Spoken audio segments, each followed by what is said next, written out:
From sig figs to scientific notation to SI prefixes, we went over a lot of math foundations of chemistry.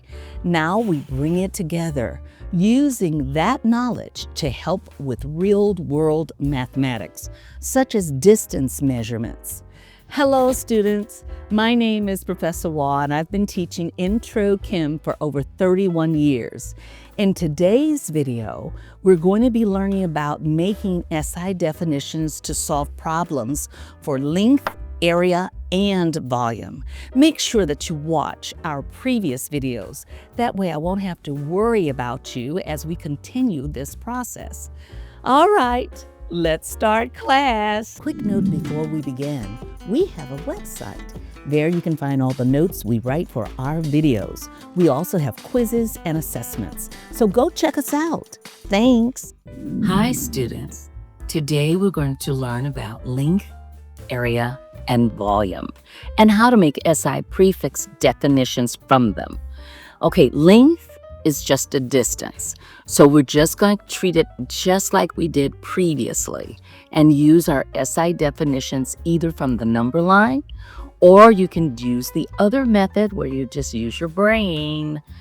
Okay, so how many kilometers are in 7.29 centimeters? Now, make sure you remember your SI prefix definitions to do this. So the question mark is how many kilometers are kilometers. That's our question mark. RN, that's the equal sign, and you are given 7.29 centimeters. So question mark kilometers is equal to 7.29 centimeters. So what is the path? This is a simple one. We're going to start off simple, then we'll make it a little bit tougher later. We'll start off with centimeters, and we've got to get to what? Kilometers or kilometers. Okay, so remember we have two methods for making SI definitions. You can use the first method where you just use the number line and count the spaces in between. So we put a 1 in front of the larger unit, which is kilometers, and then we put 1 times 10 to the how many spaces are in front of the smaller unit, but we keep all of our powers positive only when making SI definitions. Okay, so 1 times 10 to the 5th centimeters is equal to 1 kilometer. Now, if you remembered your SI prefixes, and you can do method number 2, I like that better. Here you've got to go over the base. So you just add your powers of 10. So 10 to the 2, it's a negative 2 for centi, but we're going to keep it positive, plus a 3, which is kilometer. So 2 plus 3 is 5. Same thing. Isn't that awesome? All right, now let's solve the problem. So question mark kilometers is equal to 7.29 centimeters times. We have our definition up above. So all we have to do is remember, boom, cancel your units out. So here, the 1 times 10 to the 5th centimeters is in the denominator, and the 1 kilometer is on top, which is the numerator. And you can see how centimeters cancel out.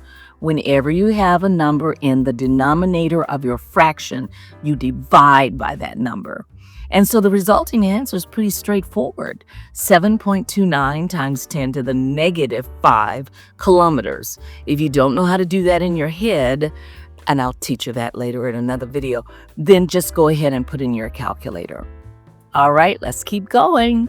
Okay, guys, let's get into area, which is length squared. So if you have your length times your width, that's going to be your area, whatever's in the middle part. Now look, you cannot use your SI prefix definitions the way we did before. You have to take your length definition and square it. So let's work this problem. How many square millimeters are in 9.28 times 10 to the 3rd square micrometers? Oh, easy cheesy for you. Question mark is how many square millimeters. That's our unknown. Rn is the equal sign, and what's given is 9.28 times 10 to the 3rd square micrometers. So we can write our little equation out. That's not a problem for you. But let's talk about making the SI definition. Just remember what we said before. If you're on the same side of the base, just subtract your powers of 10. So 6 minus 3 is 3. Or just use the number line and just count your spaces. But I like this method better, much better.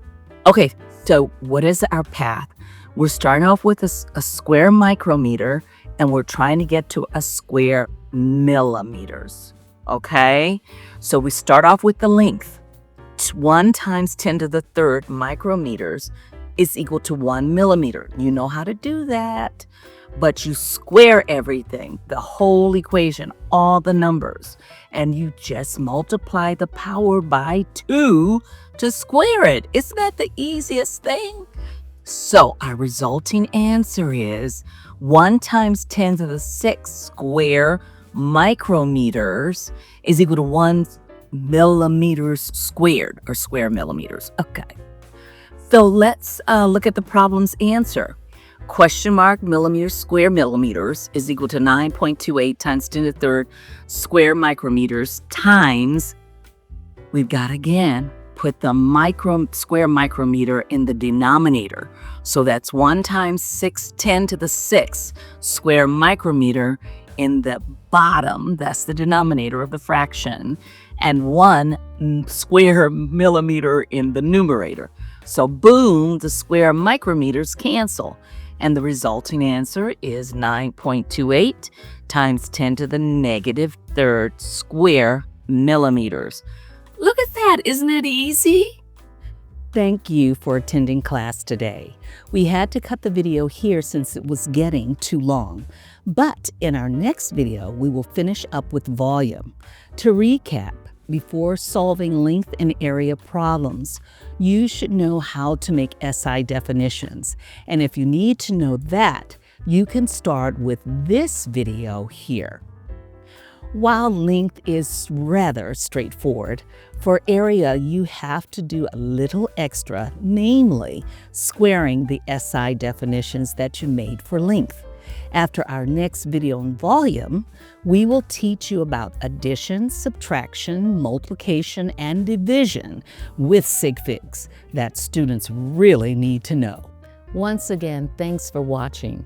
We are A Friend in Chem, and our mission is to help students learn introductory chemistry. Our email and website is in the description. So if there's any way we can help you, please contact us. We want you to be successful in chemistry, enjoy chemistry, and have fun with chemistry. Until next time, take care.